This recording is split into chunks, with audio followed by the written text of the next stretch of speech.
Hello ladies and gentlemen, and welcome to a Saturday afternoon episode of Ted's Booze Cellar with me, your most gracious host Ted. Welcome to the premier alcohol review show here on YouTube. It is currently 2:10 in the afternoon on the 2nd of September 2023. Welcome to the first episode of the month, and to everyone at home, I hope you all have a good weekend ahead, and if things aren't doing too well for you right now, I hope they improve very soon. Recently, my current manager at work decided she was going to be moving teams. It's going to be into a department that I know she'll do well in and that she'll enjoy, but I asked her, what drink would you want me to review as sort of like, a goodbye or something? Just something sort of simple and fun and low-key. I believe this might be her favourite drink. This is, upon recommendation of Rosa, this is a Aperol Spritz, or at least an Apertivio Spritz. This is by Funkin cocktails, a sparkling Spritz cocktail with natural orange flavour and botanicals. Now, Aperol Spritz or Apertivio Spritz is a very generally well regarded and well accepted kind of cocktail. It's very simple. It's usually kind of combines Aperol, champagne, usually some like slices of like citrusy fruit, particularly blood orange and lime, some ice cubes, maybe a little bit of soda water, and I've known some versions to also include things like grapefruit or orange juice, but generally those tend to be the most common kind of ingredients you tend to find in there. And obviously, if I was to mix a cocktail myself on camera, it would be if I was doing a suggestion video where I was mixing cocktails or things in a different kind of way for like a challenge or something like that. But just for the simplicity of reviewing something on Ted's Booze Cellar, I'm going to go back to the old tried and trusted well of reviewing this as a canned cocktail. Now, my history with canned cocktails is obviously very up and down, but Funkin have been around for a bit of a while. They've been around since 1999, and it says here, trusted by top bartenders, we've been mixing great tasting cocktails since 1999. Our Apertivio Spritz serves up all the vibrant flavours of cocktail crafted at the bar. Chill then crack open to enjoy bar quality cocktail you can enjoy straight from the can. Or for the full experience, pour over ice into a wine glass and garnish with a slice of orange. I wouldn't know if it's going to be bar quality because I've been stoned before with canned cocktails, although I will say the price for this isn't terrible. You can get a can of this 250ml, a 5% alcohol volume at Sainsbury's for £2.10 per can, where you can also get for the same price a can of their 200ml pina colada and espresso martini, and also from Sainsbury's I think you get 4 packs of their passion fruit martini and their strawberry daiquiri, so definitely give that a shot if you're interested. But I will say the design of the can, nice colours, just a little bit corporate and boring. I'll give it a 6 out of 10. It looks nice, it's just very, that sort of kind of corporate art you sometimes see at sort of events, I mean, just kind of reminds me a little bit of that really. 6 out of 10, but it looks fine. But let's have ourselves a quick snifter to see what our first impressions are like. No nose at all.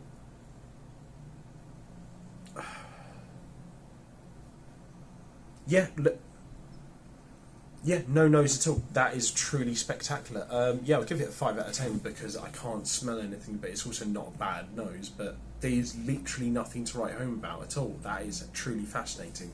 A little bit of the liquid did spill onto the outer rim of the can here, and I'm not going to lie, it looks like an even more orange version of Iron Brew, but anyway, we won't really know how good or bad it is until we've had the good old trusted palate cleanser, so...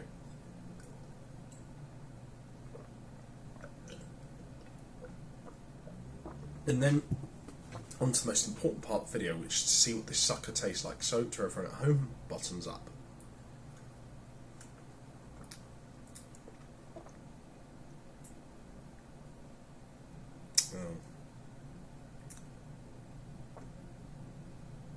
Oh god, that's quite bitter.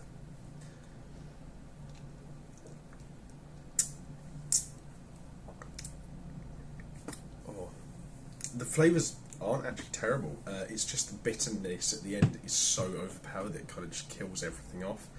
Obviously, that's kind of to be expected with a Aperol Spritz, but it's so overpowering over every other flavour that you can almost taste none of what else is there.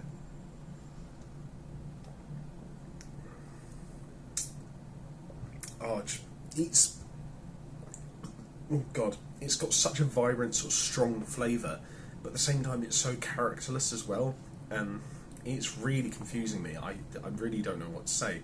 Like, there's definite character and something notable here, but at the same time, there's just such a lack of like character and sort of like, for lack of a better word, passion put in, like that feels like that what's put into this.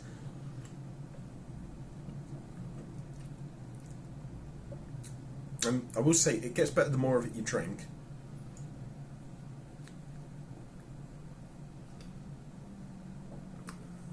And if you quickly sip it, the bitter aftertaste isn't so bad. So to be honest with you, if you're just chugging these down, you'd probably be looking at a pretty respectable 7 out of 10. But I think if you're just sipping it, just purely because of the fact that the bitter aftertaste is quite overpowering and the flavour isn't really well balanced, if you're sipping it and then occasionally to actually enjoy it, it's probably like a 5. Like, it's not outrightly like awful, but I feel like if you just balance the flavour just a little bit and just tone back that bitterness at the end, we honestly would be looking at least a 7, I think. This is actually not bad, but it just could be better. So I guess it depends on how you're drinking it. If you're just knocking a few of these back, it'll actually be alright, because like the sweetness will cover up the bitterness at the end if you're like quickly sort of, you know, like that. But if you're just like gently sipping it and then giving it a bit of time for the flavour to fester, that unbalanced flavour with like overly sour undertones and like that slightly overly bitter aftertaste kind of does settle in, and then sort of the weaknesses of the drink do come through. That being said, I mean, to be fair, it's far from the worst cocktail can I've ever had, and it's actually not that bad. Based on the quality, I could say it could be about 50 or 60 pence cheaper to really tie up with how, you know, reasonable price to level of quality and such. But I can't bring myself to rag on it too much. It's definitely not as bad as like the can Bloody Mary from Unknown Pleasures. That was truly spectacularly awful. But as it is, it's just okay. So yeah, give it a shot if you want. Like I said, they do multi-packs of some of the other drinks that Funkin do in Sainsbury's and I'm pretty sure other supermarkets. So they're probably quite good for getting for like a boozy picnic or a chill out session at the beach with a few tinnies or something like that. I'd say that's probably what this is most appropriate for. And for that purpose, it would probably serve said purpose pretty well, actually. So yeah, give it a shot if you're interested. I'm just not massively blown away by it is all. And that aftertaste does kill it a little bit. But, I mean, what did I expect? Aperol Spritz do tend to by and large, have a zingy sort of like bitter aftertaste, but I just feel like it could have been balanced better in this case.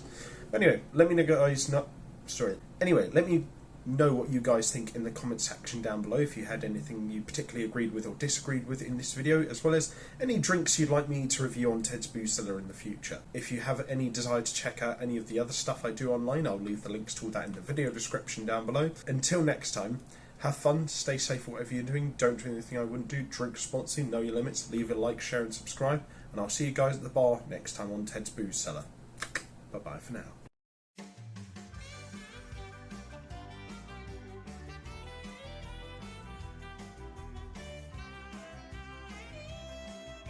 Don't do anything I wouldn't do, wash your masks,